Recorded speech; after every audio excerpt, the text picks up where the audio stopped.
சரணபவ அன்பர்கள் அனைவருக்கும் ஆத்ம வணக்கங்கள். இந்த பதிவு ஏப்ரல் மாதம் நடைபெறவிருக்கும் பொதுவான பலன்களை ராசி பலனாக காணவிருக்கிறோம்.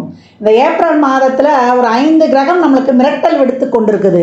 இந்த 5 கிரகங்கள் நமக்கு ஆட்டத்தை காட்டுமா, இல்லை அடித்து ஆடி களம் இறங்கணுமா, இல்லை அதிர்ஷ்டத்தை தருமா அப்படின்னு டைட்டில் வைக்கலாம். ஏன்னா அந்த அளவுக்கு இந்த 5 கிரக கூட்டணி கால சக்கரத்தின் 12ஆம் இடத்தில் அமர்ந்து சூரியன், சுக்கிரன், புதன், சனி, ராகு இந்த கூட்டணி 12 ராசிக்கு எப்படிப்பட்ட பலன்களை அளிக்க இருக்குதுன்னு பார்க்க இருக்கிறோம். இதில் புதன் இந்த மாதம் 3ஆம் தேதி வக்ர நிவர்த்தி அடைஞ்சிருவார். சுக்கிரன் இந்த மாதம் 13ஆம் தேதி வக்ர நிவர்த்தி அடைஞ்சிருவார். செவ்வாய் மாத ஆரம்பத்தில் அவர் மிதுனத்தில் இருப்பார். 2ஆம் தேதியே உடனே கடகத்தில் அமர்ந்து விடுகிறார். கேது ஆஸ் யூஷுவலாக நம்மளுக்கு கன்னியில் இருக்கிறார். சந்திரன் நமக்கு மேஷத்தில் உதயமாயிடுவார் பரணியுடைய சாரத்தில்.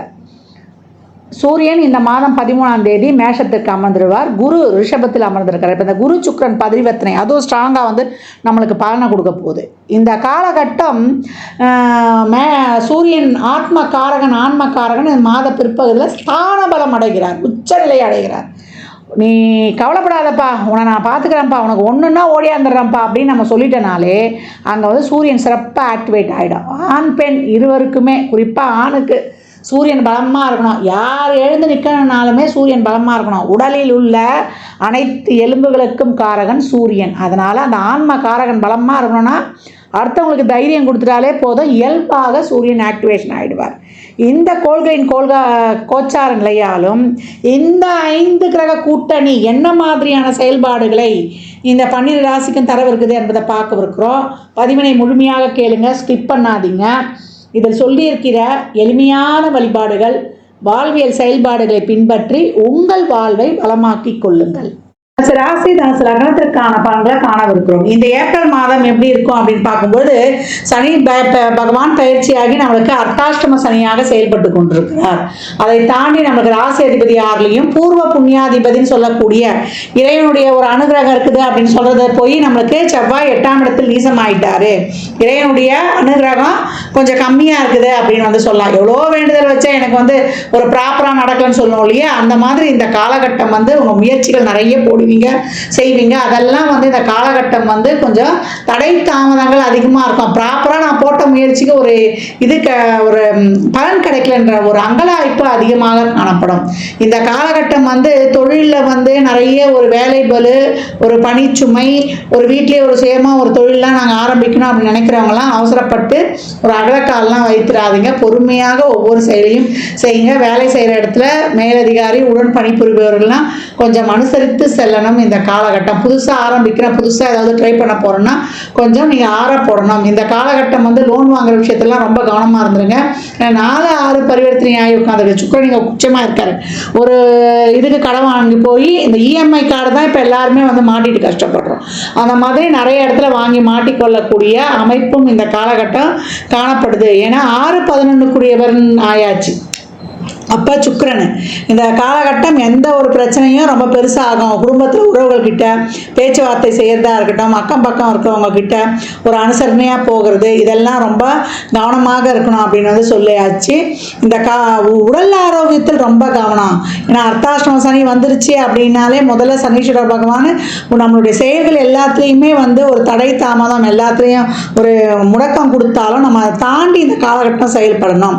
தொழிலில் ஒரு சிலருக்கு தசாபதியெல்லாம் சிறப்பாக இருக்கும்போது ஒரு வெளியூர் பிரயாணத்தையும் இந்த இடத்துல கொடுத்துருது அப்படின்னு சொல்லலாம். புதிய முயற்சிகளை வேகமாக செய்யணும் கொள்ளணும்னு இந்த காலகட்டம் ரொம்ப துரிதமாக எடுக்காதீங்க. நார்மலாக ஒரு லைஃப் போகுதுன்னா அப்படியே கடந்து விடுவது ரொம்ப சிறப்பு. வாய் வார்த்தை, கமிட்மெண்ட்ஸு, பணம் கொடுக்கல் வாங்கல், குடும்ப உறவு தான் எடுத்துகிட்டு போய் கொடுத்தேன், எங்கள் சொந்தக்காரங்க தான் ஒரு ஜாமீன் கையெழுத்து போட்டேன் அப்படின்றதெல்லாம் இந்த காலகட்டம் வைத்து கொள்ளக்கூடாது. கணவனாக இருந்தாலும் மனைவியாக இருந்தாலும் இந்த காலகட்டம் எல்லா விஷயங்களும் ஒருவருக்கொருவர் பரஸ்பரம் பரிமாறிக்கொள்ளணும்.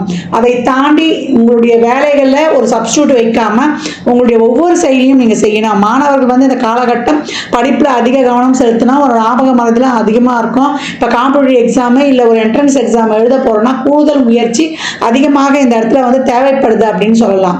நிறைய எஃபர்ட் போடணும். கொஞ்சம் அது ஒரு சிலர் ஒரு தடவை படித்தாலே மண்டைக்காரங்களுக்குலாம் இப்போ அது நம்ம புலப்படாத மாதிரி ஒரு ரொம்ப கஷ்டமாக இருக்கும். இப்போ எக்ஸாம் நேரத்தில் போய் திடீர்னு எழுத முடியாத ஒரு சூழல் இதெல்லாம் ஏற்படுத்தும் அப்படின்னு சொல்லலாம்.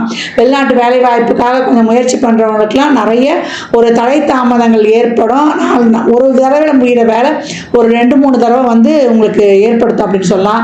சந்திராஷ்டம தினங்களில் உங்களுடைய விலையுயர்ந்த பொருட்கள் அதே போல் வண்டி வாகனங்களில் செல்லும்போது கூடுதல் கவனம் தேவை. எந்த ஒரு விஷயத்துக்குமே நான் ஏற்கனவே சொன்ன மாதிரி தான், சிறப்பான நிகழ்வுகளுக்கு இந்த மாதம் வந்து அதிரடியாக முடிவு எடுத்துடாதீங்க. எல்லா விஷயங்கள்லையும் நம்ம வந்து ஒரு தொழில் சார்ந்த விஷயமாகட்டும், ஒரு சுப நிகழ்வுகள் பேச்சுவார்த்தையாகட்டும், இல்லை நம்ம ஒரு பொருளாதார சார்ந்த ஒரு முடிவெடுக்கிறோன்ற சொன்னாலும், அதே போல் ஒரு வண்டி வாகனம் மாற்றுறதுலேருந்து, ஒரு லோன் வாங்குறதுலேருந்து, ஒரு வீடு கட்டுறதுலேருந்து, அதுக்காக நம்ம வந்து மூவ் பண்ணுறதுலேருந்து, ஒரு இடம் வாங்குறது கூட இப்போ பத்திரம்லாம் கொஞ்சம் சரியாக பார்த்துக்கொள்ளணும். இல்லைன்னா தேவையில்லாத ஒரு அர்த்தம் வாங்கின இடத்த வாங்கி ஏமாறக்கூடிய வாய்ப்புகள்லாம் இருக்கும் அப்படின்னு சொல்லலாம். எல்லா விஷயத்திலையும் கொஞ்சம் ஆற போட்டு அடுத்து வரக்கூடிய மாதங்களில் கொஞ்சம் கிரக நகர்கள் நல்லா இருக்கும். அந்த காலகட்டம் நீங்கள் முயற்சி செய்யலாம். இந்த மாதம் வந்து நீங்கள் வந்து முதல்ல ஒரு அப்சர்வ் பண்ணுங்கள். உங்களுடைய தனித்திறமையை வச்சு நீங்கள் வந்து இந்த காலகட்டம் மூவ் ஆன் பண்ணுங்கள். பெருசாக வந்து முதலீடு பண்ணுற முயற்சி பண்ணுறேன்னு சொல்லாதீங்க. உணவு பழக்க வழக்கங்களையும் தூக்கத்தையும் வந்து முறையாக கடைபிடிக்கும்போது தனுசு வந்து பெரும்பாலும் இந்த உடல் ஆரோக்கியத்து குறைபாடுலேருந்து தவிர்த்து விடலாம். ரொம்ப மண்டைக்கெலாம் ஏற்றிக்கக்கூடாது. எப்பயும் வந்து ஒரு நல்ல ஒரு காரியத்தை முடிக்கிற வரைக்கும் தூங்காதவர்கள் தனுசு. ஒரு நியமனம் வகுத்து ஒரு டைம் பாக்ஸ்க்குள்ளே உங்களை ஃபிக்ஸ் பண்ணி கொண்டீங்கன்னா உங்களுக்கு கிடைக்காம பாக்கியம் வேறு யாருக்கு கிடைக்க போகுது? எப்போ வாழ்க்கையில் வந்து ஒரு டைமோட ப்ராப்பரோட நீங்கள் வந்து செயல்படும்பொழுது வெற்றி உங்களுக்கு நிச்சயம் அப்படின்னு சொல்லியாச்சு. தனுசு இந்த மாதம் அனைத்து விஷயங்களையும் கவனமாக இருக்கும்பொழுது சிறப்பான பலன்களை பெற்றுக்கொள்ளலாம். வயதில் மூத்தவங்கள்லாம் நீங்கள் வந்து கவனமாக இருக்கணும். ஒரு படி ஏறுறது இறங்குறது, தண்ணி இருக்கிற விஷயங்களை கொஞ்சம் பார்த்து நடக்கிறது. அதே போல் உடல் ஆரோக்கியத்தில் ஒரு இருதய சம்மந்தப்பட்ட பிரச்சனை, சளி தொந்தரவு, அதை ஒரு கீழே விழுந்து ஒரு சிராப்பு காயம், ஒரு காய் கட் பண்ணும்போது வெட்டிக்கிறது, இதெல்லாம் கொஞ்சம் இருக்கும். வீட்டில் வந்து எப்போவுமே அந்த ஃபோன் சார்ஜ் போடும்போது போட்டுட்டு அப்படியே பேசுறது, அதே போல் நம்ம வந்து ஒரு காரம் சம்மந்தப்பட்ட உணவுகளை வந்து கொஞ்சம் பார்த்து இந்த காலகட்டம் எடுத்துக்கொள்ளணும். விலையுயர்ந்த பொருட்கள், எலக்ட்ரானிக்ஸ் பொருட்கள்லாம் கொஞ்சம் கவனமாக வச்சுக்கோங்க. ஃபோனை எங்கே வேணாலும் எடுத்துகிட்டு போகிறோம் பேசுகிறதுக்கு, திடீர்னு வந்து கை தவறி தண்ணியில் விழுறதுக்கு வாய்ப்பும் இருக்குது. அதனால் கவனம் அனைத்துலேயுமே. வெளியில் போகும்போதும் யாராவது களவுப்படுத்திட்டு போகிறதுக்கு வண்டிலாம் வைக்கும்போது கீழே சரியாக லாக் பண்ணிங்களா, அதே போல் உங்களுடைய விலையுயர்ந்த பொருட்கள்லாம் வச்சிங்களா. இப்போ வெளியூர் போகிறீங்கன்னா உங்களுடைய பொருட்கள் எல்லாம் வெளியிடங்களில் பெரும்பாலும் லாக்கரில் வச்சுருக்கீங்க. அப்படின்னா அடுத்தவங்ககிட்ட அந்த பொருள் சேஃப்டியாக இருக்கிற மாதிரி இல்லை ஒரு வீட்டை பார்த்து சொல்கிற மாதிரி செஞ்சு வருவது ரொம்ப சிறப்பு. தனுசுக்கு இந்த மாதம் வழிபட வேண்டிய தெய்வம் என்னன்னு கேட்டிங்கன்னா குரு வழிபாடு. வியாழந்தோறும் ஒரு குருவுடைய வழிபாடு வைத்துக் கொள்ளும் பொழுது, இல்லை சிவாலயங்களுக்கு சென்று வழிபடும் பொழுதோ, சிவபுராணம் படித்து கொண்டு வரும் பொழுதோ, கோளறுபதிகம் தினமும் படிச்சுட்டு வந்துட்டீங்கன்னா அதுவே உங்களுக்கு தாரக மந்திரம் அப்படின்னு வந்து சொல்லலாம். எழுந்தவொடனே கோளறுபதிகம் படிச்சிடுங்க, இல்லை பாட்டை ஓட விட்டும் கேளுங்க. கந்தசஷ்டி கவசம் கேட்பது இந்த காலகட்டத்தில் ரொம்ப சிறப்பு. ரத்தம் சுத்திகரிப்பு இந்த காலகட்டம் அவசியம். ரத்தத்தில் வந்து ஒரு சத்து கம்மியாக இருக்குது, ரத்த சுத்திகரிப்பு பண்ண. ரத்தம் சுத்திகரிப்பு பண்ணால் என்னென்னமா செய்யணும்? நல்லா அத்திப்பழம் நீங்கள் சாப்பிட்றது, முருங்கைக்கீரை யூஸ் பண்ணுறது, முருங்கைக்கீரை சூப் வச்சு குடிக்கிறது, சந்தகஷ்டி கவசம் கேட்கும்போது அதெல்லாம் ரொம்ப சிறப்பாக அவ்வளோ நல்லா வேலை செய்யும். என்னம்மா இப்படி சொல்கிறீங்க? உண்மை அதுதான். ஆறுமுகன் தான் நம்மளுக்கு ஆறுதலை தரக்கூடியவன். சுப்பிரமணியன் தான் எல்லா விதமான நோய்க்கும் மருந்தை கொடுக்கக்கூடியவர் அப்படின்னு வந்து சொல்லிடலாம். தனுசு ராசி இந்த காலகட்டம் நிறைய இயலாதவர்களுக்கும் ஏழை எளியோருக்கும் மாற்றுத்திறனாளிகளுக்கும் எவ்வளோக்கு எவ்வளோ அன்னதானம் பண்ணுறீங்களோ உங்களுக்கு சிறப்பான பலன்களை பெற்றுக்கொள்ளலாம். தனுசு ராசி லக்னக்கார அன்பர்களுக்கு என் மனமார்ந்த வாழ்த்துக்களை தெரிவித்துக் கொள்கிறேன்.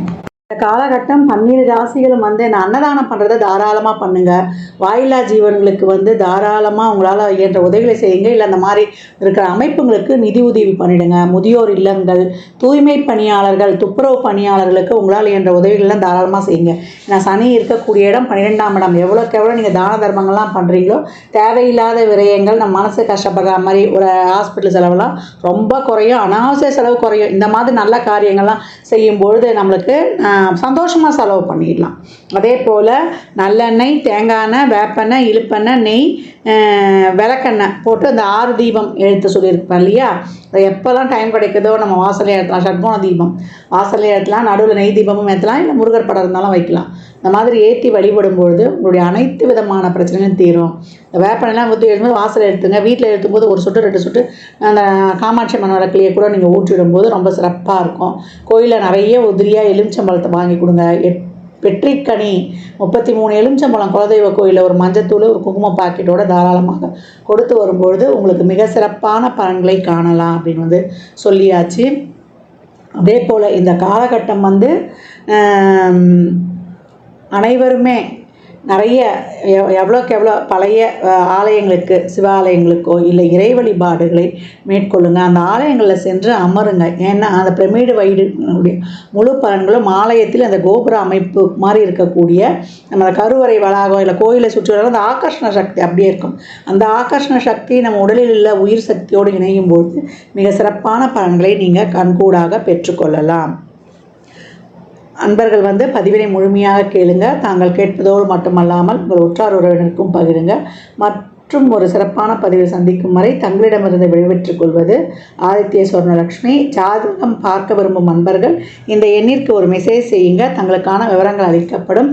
அப்பாயின்மெண்ட் பெற்றுக்கொள்ளலாம். ஜாதகம் சிறந்த முறையில் கணித்து பார்த்து தரப்படும். வாஸ்து பார்த்து தரப்படும். வாஸ்துப்படி வீடு கட்ட பிளான்கள் போட்டு தரப்படும். எண்ணியல் படி பெயர் வைத்துக் கொள்ளலாம். பிறந்த குழந்தைகளுக்கும் தொழிற்சாலை நிறுவனங்களுக்கும் பெயர் வைத்து உங்கள் வாழ்வை வளமாக்கிக் கொள்ளலாம். சுபமுகூர்த்த நாட்களும் குறித்து கொடுக்கப்படும். இறையருளால் அனைத்தும் நிறைவாகட்டும்.